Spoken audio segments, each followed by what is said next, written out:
হাজার হাজার বই পড়া বা ডজনখানিক ডিগ্রি থাকা মানে কিন্তু জ্ঞানী হওয়া না। এই ধারণাটা একদমই ভ্রান্ত। বই মানুষকে তথ্য দেয়, ডিগ্রি দেয়, পরিচয় এবং সুযোগ করে দেয়, কিন্তু জ্ঞান হলো নিজের সীমাবদ্ধতা বুঝতে পারা। জ্ঞান হলো সব কথা না বলে কখন চুপ থাকতে হয় সেটা জানা। জ্ঞান হলো ভুল হলে সেটা অস্বীকার না করে স্বীকার করার সাহস থাকতে জানা। কিন্তু অনেক শিক্ষিত কিন্তু সহনশীল না। অনেকে ডিগ্রিধারী কিন্তু আত্মসংযম তার মধ্যে নেই।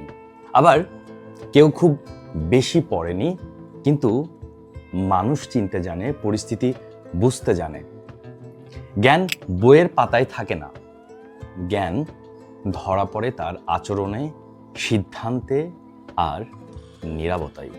এক কথায় জ্ঞান হলো আপনি কতটা জানেন সেটা না, জানার পর আপনি কেমন মানুষ হন সেটাই হলো অ্যাকচুয়াল জ্ঞানীর পরিচয়।